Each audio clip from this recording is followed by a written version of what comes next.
Conformation of ethane. आज हम discuss करेंगे conformation energy analysis of ethane molecule. ये हमारे सामने एक इथेन मॉलिक्यूल है CH3CH3 और ये कौन सा बॉन्ड है, this is a sigma bond. और सिग्मा बॉन्ड है तो यहाँ हम क्या मान के चल रहे हैं कि जो इलेक्ट्रॉन्स हैं, जो इलेक्ट्रॉन्स डिस्ट्रीब्यूटेड हैं इसके अराउंड वो कुछ सिमेट्रिकल होंगे इस तरीके से। तो यहाँ पर इस एक्सिस से इलेक्ट्रॉन्स क्लाउड का डिस्ट्रीब्यूशन सिमेट्रिकल है और इसकी वजह से हम क्या मान के चले कि अगर हम इसको रोटेट करना चाहें, सपोज मैं किसी एक कार्बन को कांस्टेंट रखूं और दूसरे कार्बन को अगर घुमाता हूं बाय सर्टेन एंगल, तो मुझे वहां फ्री रोटेशन मिलेगा अबाउट दिस एक्सिस। तो यहाँ पर as a result there are different relative arrangement of these atoms in the space. तो यहाँ पर बहुत सारे अरेंजमेंट मुझे मिलेंगे। तो इन सच अरेंजमेंट को, ये जितने भी अरेंजमेंट होंगे, अगर मैं एक कार्बन को पकड़ता हूं और दूसरे को कांस्टेंट रख के घुमाता हूं तो उससे क्या होगा, सच arrangement of atoms which can be converted into one another by rotation about this sigma bond or this single bond is known as the conformation। तो हम conformation किसे कहेंगे कि अगर हम किसी भी पर्टिकुलर इस एक कार्बन को, यहाँ पर इथेन मॉलिक्यूल में है, तो एक कार्बन को हम कांस्टेंट रखें और दूसरे कार्बन को फ्रीली अगर हम घुमाते जाते हैं बाय सर्टेन एंगल्स, तो जो कार्बन से जो हाइड्रोजन्स लगे हुए हैं उनका जो अरेंजमेंट होगा स्पेस के अंदर, उसको हम क्या कहते हैं, उसे हम कहेंगे यहाँ पर दैट इज कॉन्फॉर्मेशन। तो कॉन्फॉर्मेशन के लिए हमारे को क्या चाहिए, वो चाहिए हमारे को एक सिग्मा बॉन्ड।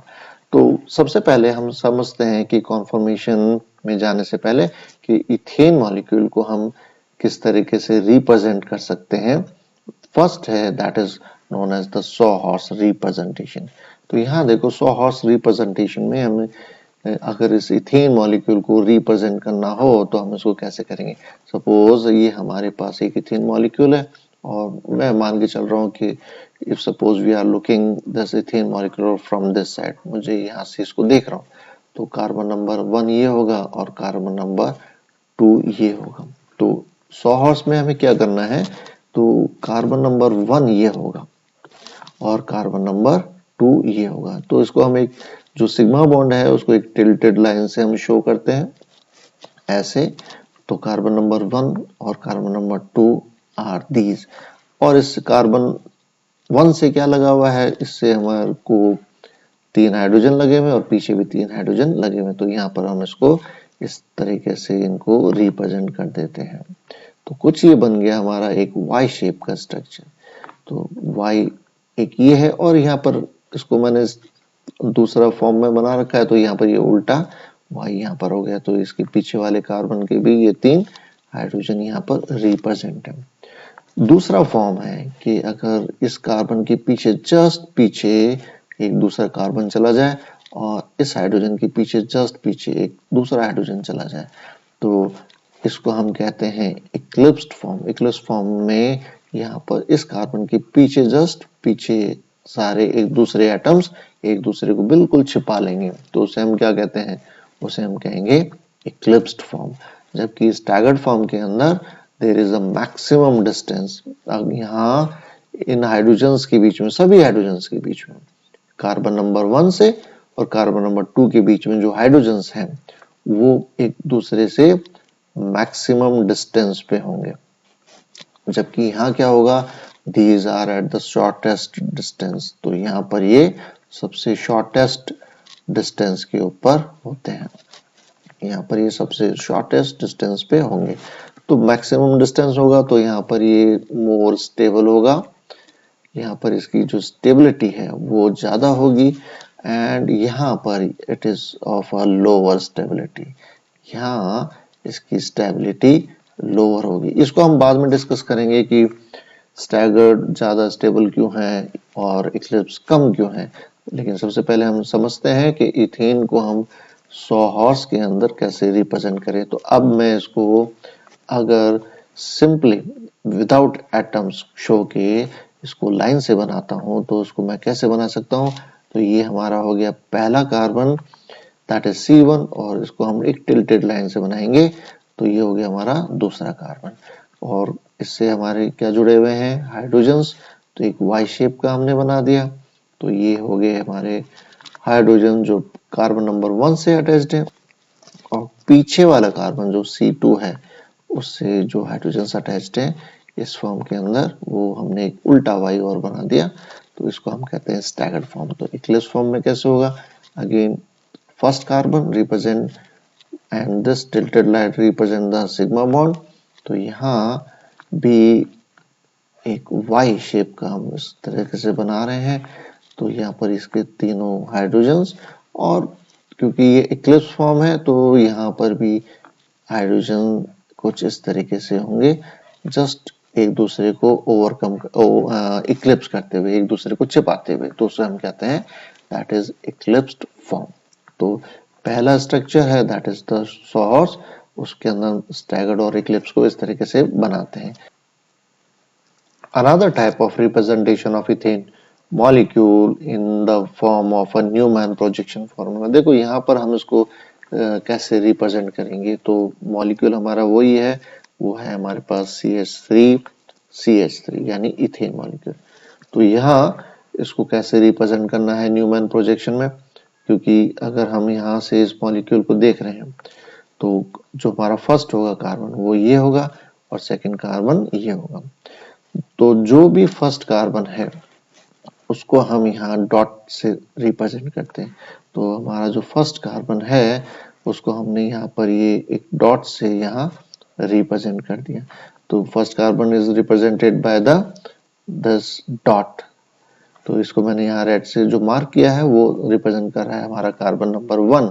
तो इससे क्या अटैच्ड है, 3 हाइड्रोजन्स। तो ये 3 हाइड्रोजन्स पहले वाले कार्बन से अटैच्ड हो गए। अब हम चलते हैं सेकंड वाले कार्बन के ऊपर। तो सेकंड वाले कार्बन को हम एक सर्कल से ड्रॉ करते हैं। तो ये जो पीछे वाला जो सर्कल है वो क्या है, पीछे वाला कार्बन यानी बैक कार्बन, और इस कार्बन से भी क्या जुड़े हुए हैं, 3 हाइड्रोजन्स। अब यहाँ मैंने जो बनाया है that is the eclipse form, that is eclipsed form. ये हमारा एक इक्लिप्स फॉर्म है। तो इक्लिप्स फॉर्म में इस हाइड्रोजन के पीछे, जस्ट पीछे दूसरा हाइड्रोजन आएगा कार्बन नंबर 2 का। तो वो एक दूसरे को छिपाते चले जाएंगे, एक दूसरे को इक्लिप्स करते चले जाएंगे। तो इन सब हाइड्रोजन्स के पीछे भी उस पीछे दूसरा कार्बन का हाइड्रोजन होगा। तो इसको हम थोड़ा सा दूर बनाते हैं जिससे कि हम उसको शो कर सकें कि उसके पीछे कौन सा आइटम लगा हुआ। तो यहाँ पर because we have a CH3 तो यहाँ पर सारे क्या होंगे, हाइड्रोजन्स होंगे। तो इसका जो दूसरा डायग्राम होगा उसे यहाँ पर रिप्रेजेंट करते हैं इस तरीके से। तो अगेन ये है हमारा फर्स्ट कार्बन, उससे हाइड्रोजन्स तीनों, और पीछे वाले कार्बन के again this is the circle, and ये हमारा कौन सा हो गया, बैक वाला कार्बन। तो वही हाइड्रोजन्स यहाँ पर रिप्रेजेंट कर रहे हैं। लेकिन ये हमारा कौन सा फॉर्म हो गया, this is the staggered form, this is staggered form. ये हमारे पास स्टैगर्ड फॉर्म है,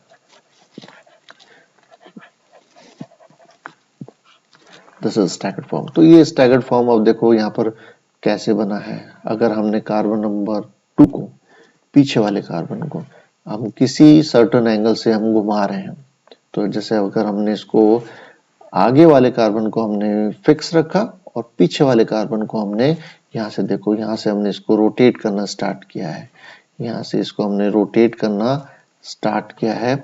इस तरीके से अगर हम इसको रोटेट कर रहे हैं तो मुझे कुछ इस फॉर्म में यहाँ पर आएगा। तो अगर इस हाइड्रोजन और इस हाइड्रोजन के बीच में जो एंगल है वो है एक डायहेड्रल एंगल, वो अगर 60 डिग्री आता है तो उसे हम कहते हैं स्टैगर्ड फॉर्म। इसके बीच में भी बहुत सारे डायहेड्रल एंगल आ सकते हैं, उसको हम स्क्यू फॉर्म कहते हैं। और लेकिन अगर स्टेबिलिटी की बात करते हैं या जो दो डोमिनेंट स्ट्रक्चर्स की अगर हम बात करते हैं या दो डोमिनेंट कॉन्फ़िगरेशन ऑफ इथेन की बात करते हैं तो हमारे पास केवल वो दो होते हैं, that is eclipsed and the staggered form. तो ऐसे ही अगर हम इसको एक बार फिर रोटेट करेंगे, यहाँ से अगर एक बार मैं 60 डिग्री से इसको फिर रोटेट करने की कोशिश करता हूँ तो अगेन मुझे फिर वो ही इक्लिप्स फॉर्म मुझे मिलेगा। तो अब समझते हैं कि ये डायहेड्रल एंगल क्या होता है। देखो डायहेड्रल एंगल कुछ इस तरीके से है, सपोज हमारी एक नोटबुक है, यानी एक कोई बुक है, तो ये these are the pages of the book. तो अगर इन दो बुक्स के पेजेस, एक बुक के पेजेस के बीच में कुछ अगर हम कोई एंगल हो तो दैट इज थीटा, तो उसे हम क्या कहेंगे, उसे हम कहते हैं डायहेड्रल एंगल। इसको हम क्या कहेंगे, डायहेड्रल एंगल कहेंगे। और इसको हम दूसरे नाम से भी जानते हैं, that is known as the torsional angle. तो इसको हम टॉर्शनल एंगल भी कहेंगे और इसे हम डायहेड्रल एंगल भी कहेंगे। तो ये किसके बीच में है, ये है इस हाइड्रोजन, इस कार्बन और इस कार्बन, दूसरा कार्बन, कार्बन और हाइड्रोजन। तो यानी ये जो एंगल है ये है इसके यहाँ हाइड्रोजन, कार्बन, फिर इस कार्बन और फिर ये हाइड्रोजन के बीच में जो एंगल क्रिएट होता है उसे हम कहते हैं डायहेड्रल एंगल या टॉर्शनल एंगल। तो ये जो टॉर्शनल एंगल है ये बहुत ही इंपॉर्टेंट है to check out the stability of the eclipse form और द स्टैगर्ड फॉर्म। तो अब इसको हम देखते हैं इलेक्ट्रॉन क्लाउड डायग्राम से। ये हमारे सामने एक इलेक्ट्रॉन क्लाउड डायग्राम है इक्लिप्स फॉर्म का। तो यहाँ देखो, जैसे ही ये हाइड्रोजन एक दूसरे के पीछे चले जाते हैं, एक दूसरे को छिपा लेते हैं, किस फॉर्म के अंदर, इक्लिप्स फॉर्म में।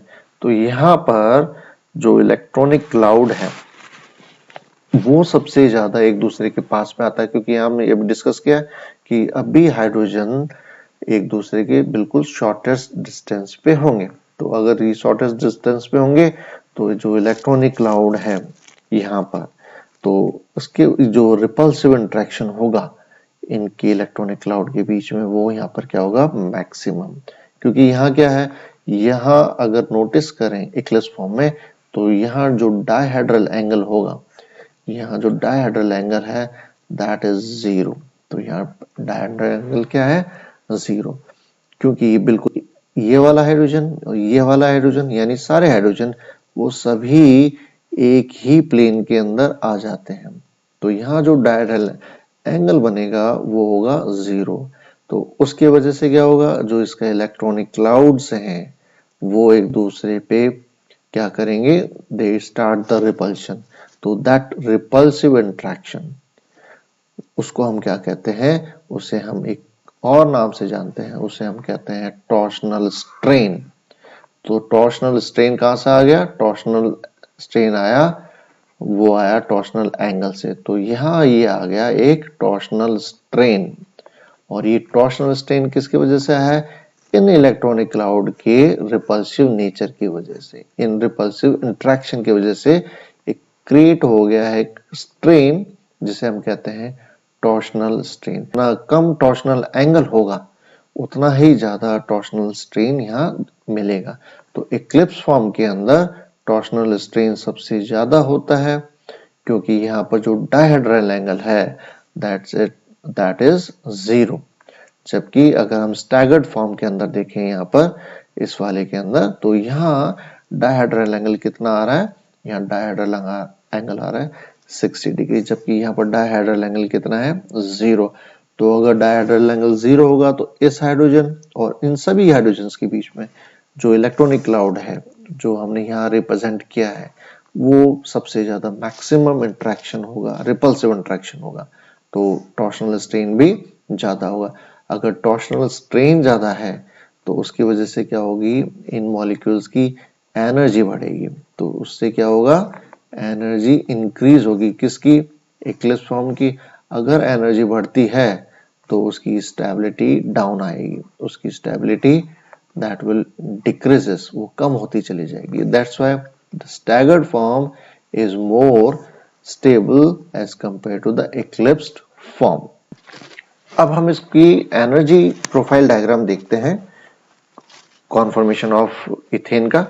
तो this is the potential energy and this is the rotation. अब यहाँ पर देखो, इस पॉइंट पे सपोज इसको मैं पॉइंट को ले लेता हूँ A, और ये हमारा देखो यहाँ क्या रिप्रेजेंट हो रहा है, ये है एक स्टैगर्ड फॉर्म।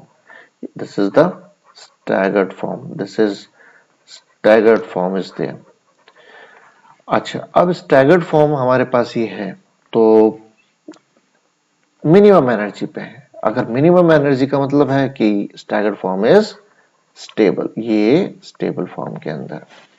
अब मैं पीछे वाले कार्बन यानी जो C2 कार्बन था उसको मैं रोटेट कर रहा हूं बाय सम एंगल। तो अगर मैंने इसको घुमाना चालू किया फर्स्ट वाले C1 को कांस्टेंट रख के और इसको मैं घुमाना स्टार्ट कर रहा हूं, तो क्या होगा, धीरे धीरे ये जो हाइड्रोजन है, ये जो ब्लू में हाइड्रोजन दिख रहा है आपको, that will come closer to this yellow hydrogen, इसके पीछे आना चालू हो जाएगा। तो जैसे यहाँ पर होगा, तो अब जैसे जैसे एक दूसरे के नजदीक आएंगे उससे क्या होगा, इनका जो डायहेड्रल एंगल है वो कम होता चला जाएगा। तो डायहेड्रल एंगल कम होगा तो उससे क्या हो जाएगा, टॉर्शनल स्ट्रेन धीरे धीरे बढ़ने लग जाएगा। तो जैसे जैसे टॉर्शनल स्ट्रेन बढ़ेगा वैसे वैसे उसकी एनर्जी बढ़ती चली जाएगी और एक पॉइंट पे, इस पॉइंट के ऊपर आते ही ये एक दूसरे के जस्ट पीछे चले जाएंगे और ये कौन सा फॉर्म हो गया, that is the eclipsed form. This is the eclipsed conformation. ये कौन सा कॉन्फॉर्मेशन हो गया, that is the eclipsed conformation. और ये कॉन्फॉर्मेशन सबसे ज्यादा लेस स्टेबल होगा, that is less stable because यहाँ पर देखो एनर्जी यहाँ पर इसकी मैक्सिमम है। अब फिर हम इसको रोटेट कर रहे हैं बाय 60 डिग्री एंगल, तो ये कुछ यहाँ पर आ जाएगा। तो अब फिर इनके बीच में जो डायहेड्रल एंगल है वो कितना आ गया, 60 डिग्री, और इन दोनों के बीच में जो डायहेड्रल एंगल आया था that's come out to be 0 degree. तो 0 डिग्री आते ही ये इक्लिप्स फॉर्म में चला जाएगा and that will be the least stable. तो अब स्टैगर्ड और इक्लिप्स फॉर्म के बीच में जो एनर्जी डिफरेंस है, जो एनर्जी बैरियर है, यानी जो स्ट्रेन है, जो टॉर्शनल एनर्जी बैरियर है वो कितना है, दैट इज 12.5 किलो जूल पर मोल। तो किसी भी स्टैगर्ड फॉर्म को इक्लिप्स फॉर्म में और इक्लिप्स फॉर्म को स्टैगर्ड फॉर्म में कन्वर्ट करने के लिए कितनी एनर्जी की जरूरत पड़ेगी, वो हमारे को चाहिए 12.5 किलो जूल पर मोल। This much of amount of energy that is required, और ये बहुत ही कम एनर्जी होती है। तो और मोस्टली क्या होगा कि एक normally even at the ordinary temperature the ethane molecule possesses this thermal or kinetic energy sufficient to overcome this energy barrier because it is just 12.5 kilojoule per mole. तो through effective intermolecular collisions, अगर यहाँ पर बहुत सारे obviously molecules के बीच में collisions होंगे, तो जितने भी इफेक्टिव कॉलिजन्स होंगे तो दैट इज उससे ही हमारे को 12.5 किलो जूल की एनर्जी मिल जाती है, और ये स्टैगर्ड से इक्लिप्स और इक्लिप्स से स्टैगर्ड फॉर्म के अंदर कन्वर्ट होते चले जाते हैं। तो यहाँ पर जो rotation about the carbon carbon single bond in ethane is almost free from all practical purpose. तो यहाँ पर कोई भी रोकने के लिए एनर्जी, इतनी ज्यादा एनर्जी नहीं है कि ये एक दूसरे में कन्वर्ट ना हो सके। तो नॉर्मली टेम्परेचर के ऊपर भी they are easily converted into staggered and the eclipse form.